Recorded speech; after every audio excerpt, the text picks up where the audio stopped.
In the hills of Perry County, Ohio, 28 people are officially an entire town. That is the population of Rendville according to the last census, down from a peak of roughly 850 during the coal boom of the 1880s. City Hall still stands, a two-story white building with paint peeling off the siding. And most afternoons, the only sound on the block-long main street is an American flag flapping against its pole. Homes here have listed for a few $1,000s. Nobody is bidding on them. This is a state where entire towns are disappearing house by house, and where a livable roof can, in some places, cost less than a used car. Over the next half hour, I want to take you through 9 of them, real places with real names, and try to explain exactly why the price is so low, and exactly what that low price actually costs you. Before we get into Rendville's full story, a quick word. If you find this kind of quiet, forgotten America interesting, consider subscribing. It genuinely helps a small channel like this one keep making these. And I am curious, where in the world are you watching from tonight? Drop it in the comments. I read every one. Now, back to Rendville and the strange, important history buried in that block-long main street. Rendville sits along Sunday Creek, founded in 1879 by a Chicago coal operator named William P. Rend. What made Rendville unusual was not the coal, it was Rend himself. He paid black and white miners the same wage at a time when that was almost unheard of in America, and he hired freely across the color line. Black workers fleeing hostility elsewhere settled here in large numbers, alongside immigrant miners from Wales, Italy, and Eastern Europe. In 1880, residents of a neighboring town tried to drive out Rendville's black population, and the Ohio National Guard had to be called in to keep the peace.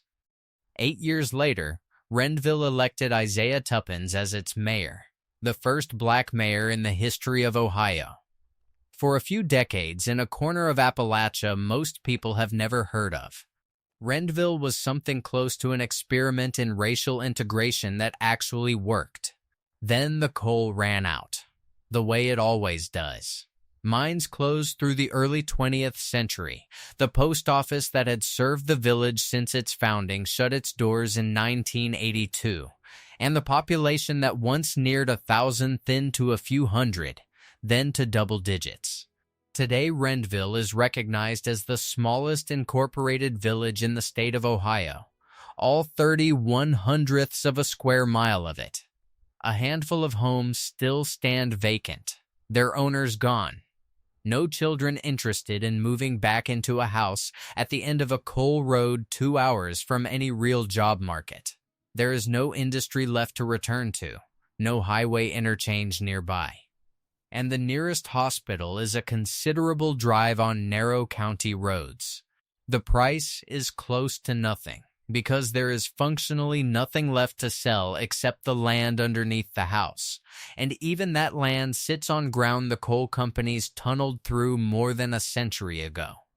900 miles from any ocean, in the west end of Dayton, you can currently find fully built 3-bedroom houses listed for $7,000.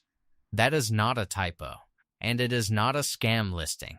It is what happens when a city loses half its population inside 2 generations.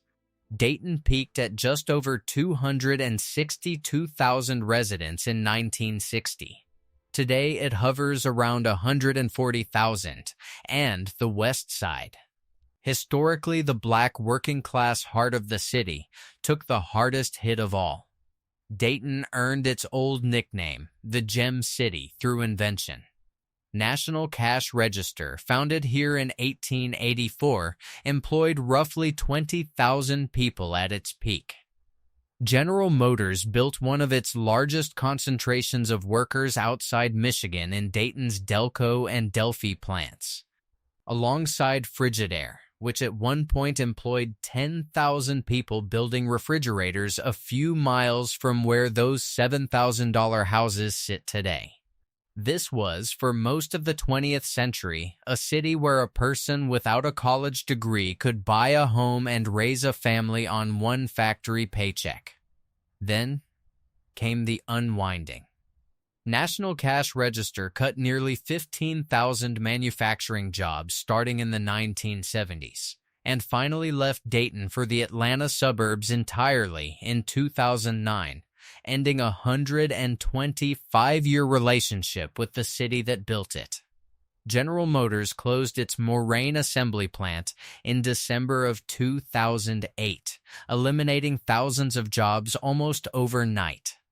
Delphi, the parts supplier that grew out of General Motors' old Delco division, filed for bankruptcy the same era and shuttered its remaining Dayton area operations.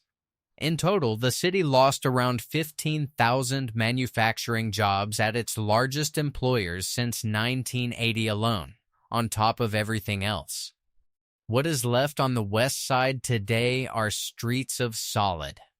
Century-old brick and frame houses, many structurally fine, sitting a few blocks from the fenced-off, slowly decaying footprint of the old Delphi plant. The catch with these $7,000 houses is not the roof or the foundation, it is everything around them. Population loss means fewer buyers, which means banks are frequently unwilling to write conventional mortgages under a certain value, which pushes these homes toward cash investors rather than families. Neighborhood schools have shrunk. Retail has thinned out into pockets of vacant storefronts. You are not really buying a discounted house. You are buying a house at the exact price the market believes the surrounding neighborhood is worth, which in some pockets of West Dayton right now is startlingly little. Follow the Ohio River northeast and you will reach East Liverpool, once known, without irony, as the pottery capital of the world. An English potter named James Bennett arrived here in 1839 and opened the city's first pottery works, and by the turn of the 20th century, East Liverpool and its surrounding towns held dozens of kilns producing dinnerware, sanitary ware, and industrial ceramics shipped across the entire country. By 1923, there were 17 firms operating 270 kilns and employing roughly 7,000 people in a city that could comfortably fit inside a few square miles. East Liverpool's population peaked above 26,000 in 1970, but the pottery industry had already begun eroding by the mid-1960s.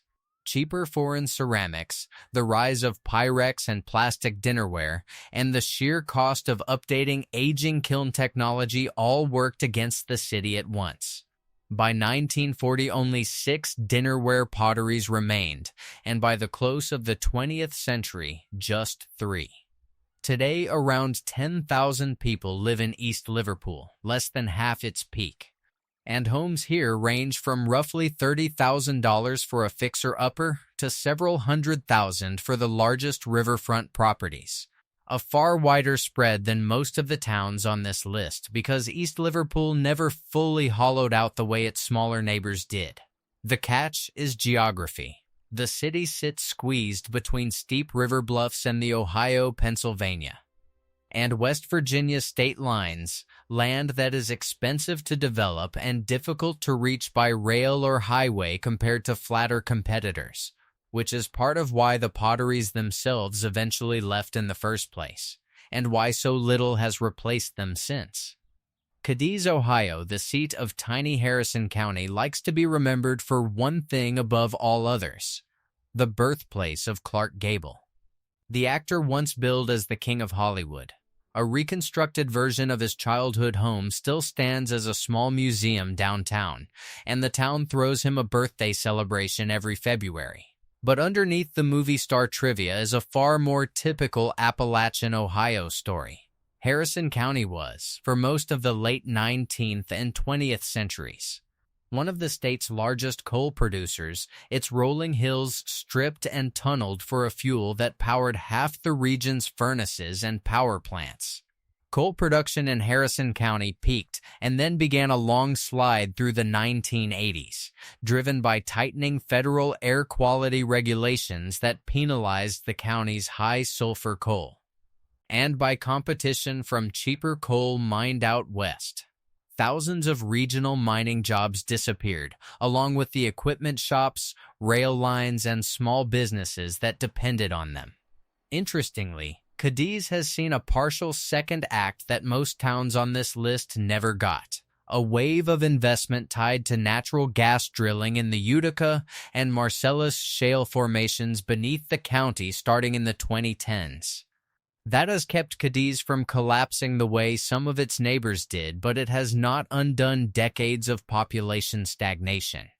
And homes throughout the surrounding county remain inexpensive by national standards. The catch here is less about total abandonment and more about fragility, an economy now leaning heavily on a single volatile industry, natural gas, in a county with under 15,000 residents and very little else to fall back on if drilling ever slows again. Back on the Ohio River, in the shadow of Wheeling, West Virginia, sits Bridgeport, a village of roughly 1,500 people that was, in the 1870s and 80s, a genuine little industrial powerhouse.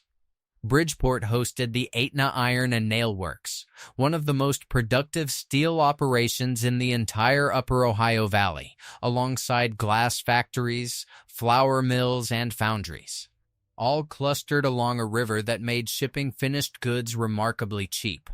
For decades, this square mile and a half of Belmont County hummed with the kind of industrial energy usually associated with much larger cities. Belmont County as a whole rode the same coal and steel wave that lifted Bridgeport, and it crashed the same way after the Second World War. As mechanization reduced the number of workers needed underground, and as the American steel industry itself began losing ground to overseas producers through the latter half of the 20th century. Bridgeport's population, once considerably higher, has settled at around 1,500 residents and continues to shrink slightly year over year. What remains downtown is a scattering of historic storefronts and homes, some beautifully kept, others waiting for buyers willing to take on deferred maintenance. Bridgeport's mayor's office itself has not been immune to the strain of a shrinking tax base, with a recent former mayor pleading guilty to diverting village funds. A small but telling symptom of how thin municipal budgets get stretched once a community loses the manufacturing tax revenue that used to pay for basic services without a second thought.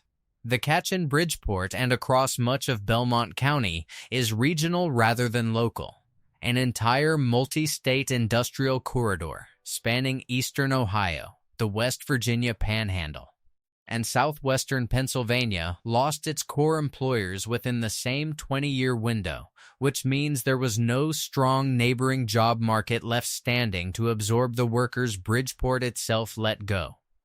If you have made it this far, thank you.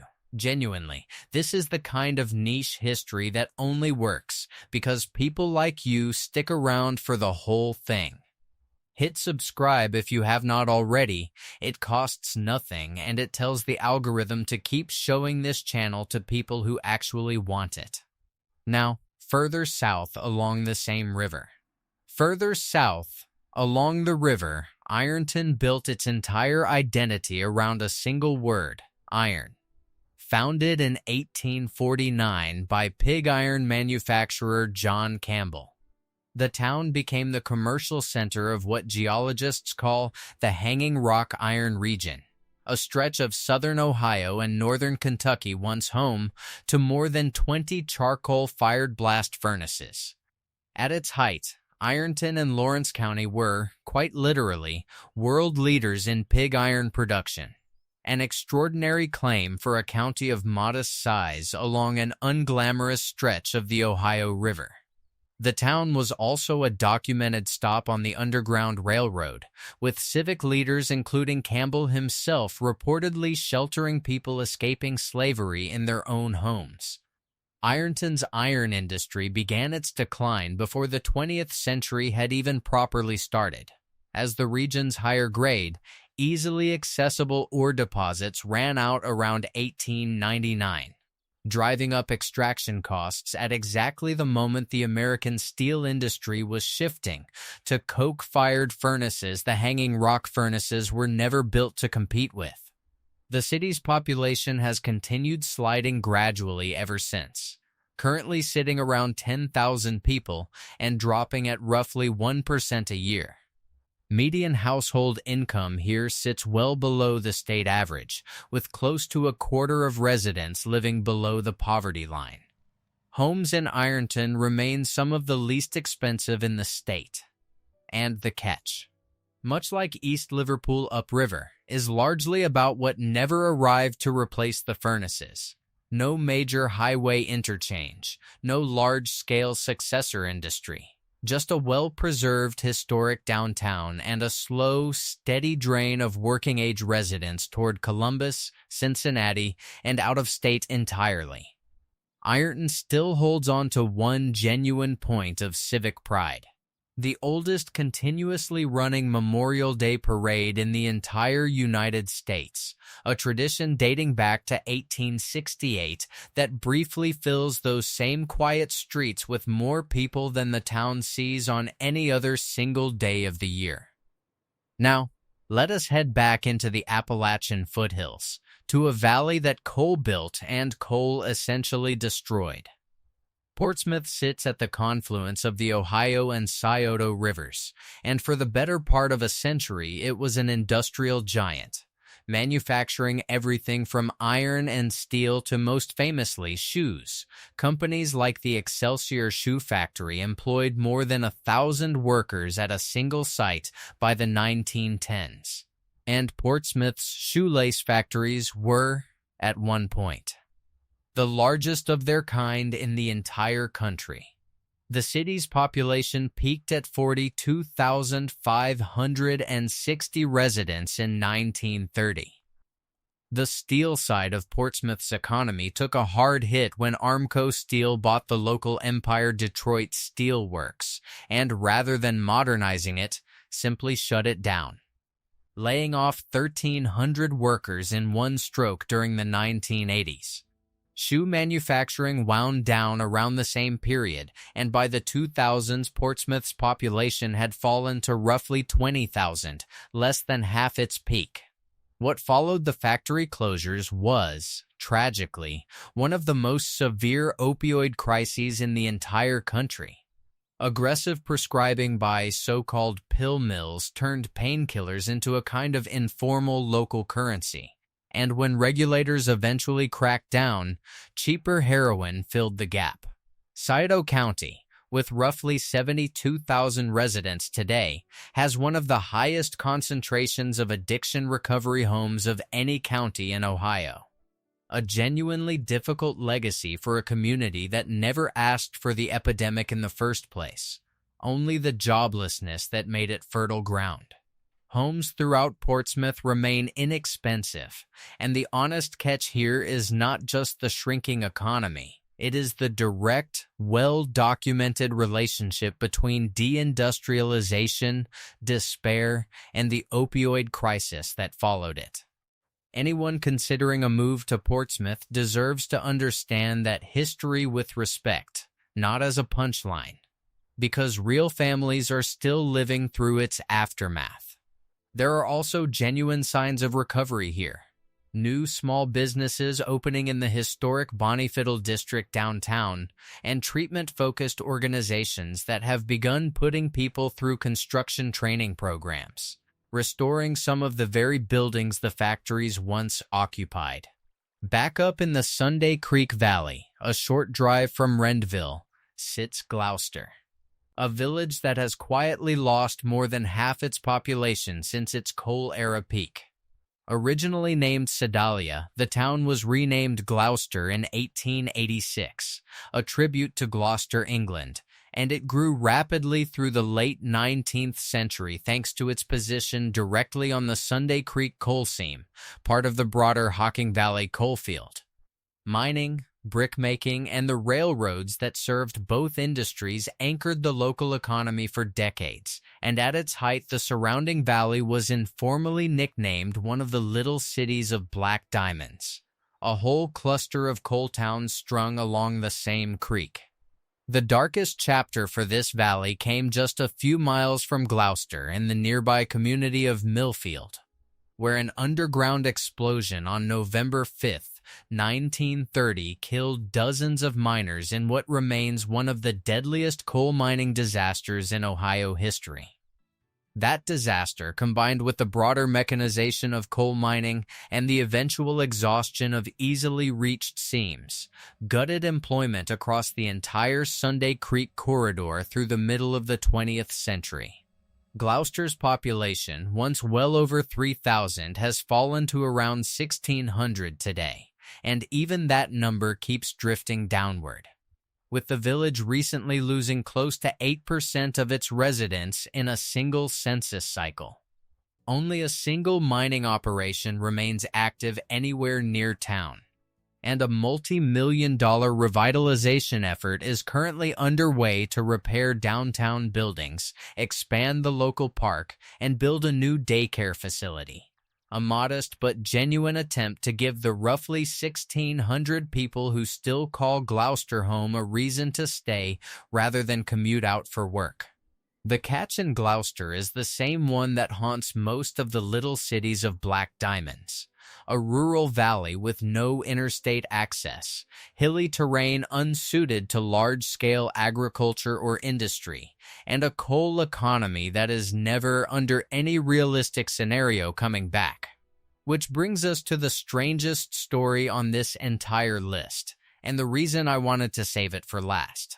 A short drive from Glouster, in the village of New Straitsville, there is a fire burning underground that has not gone out since 1884. New Straitsville was founded in 1870 as a coal mining town, and it grew explosively, reaching a population above 4,000 by 1880, an enormous number for a town this size today. Then, in 1884, a bitter labor dispute erupted at the local mine. In an act of sabotage during the strike, a group of miners pushed a burning coal car deep into the mine shaft. The coal caught fire. It has never been extinguished. Longtime residents have described being able to draw water hot enough from local wells to brew coffee without ever boiling it on a stove, heated entirely by the smoldering seam beneath their feet. More than a century later, portions of that same fire are, by credible local accounts, still technically burning somewhere under the hills around New Straitsville. One of the longest-running underground mine fires in American history, and almost certainly the strangest single fact anywhere in this video. Unsurprisingly, coal mining in New Straitsville never fully recovered from that 1884 fire, and the town's population has been shrinking, gradually but consistently, for more than 100 years since. What remains today is a small, tight-knit Appalachian village, best known now for its annual Moonshine Festival, held every Memorial Day weekend in a nod to the illegal stills that once operated in the same hills the coal fire still smolders beneath. Homes in New Straitsville are inexpensive even by the standards of this list, and the catch, beyond the usual absence of major employers or highway access, is almost geological. A genuine, historically documented underground fire with all the subsidence risk, gas venting, and simple psychological weight that comes with knowing something has been quietly burning beneath your community since before your great-grandparents were born. So why do places like these keep emptying out, decade after decade, long after the mines and the mills and the kilns have gone quiet? The honest answer is that a single industry built almost every town on this list. And when that industry left, nothing comparable ever arrived to take its place. Not because these communities lacked character or work ethic, but because modern investment overwhelmingly follows highways, universities, and existing population density. none of which these valleys and river towns were ever built around. The low price on a house here is not a hidden bargain waiting to be discovered. It is the market's honest, sometimes brutal verdict on distance from a job, distance from a hospital, and a shrinking tax base that struggles to maintain the roads and schools that remain. That said, these towns are not empty of people, only of opportunity and the families who have stayed in Rendville, in Glouster, in Portsmouth, and New Straitsville deserve to be seen as more than a punchline about $7,000 houses. Someone patient, self-sufficient, comfortable with remote work or retirement income, and genuinely at peace with isolation could build a real quiet life in a few of these places. Someone chasing a bargain without understanding what that bargain costs in daily life almost certainly could not. I will leave you with this question, and I would genuinely like to know the answer in the comments. If you could buy one of these houses tomorrow for the price of a used car, would you actually move in, or would the emptiness itself be the deal breaker? There are dozens more towns like these scattered across this country, and I am already working on the next batch. So if this kind of history interests you, there is more coming soon.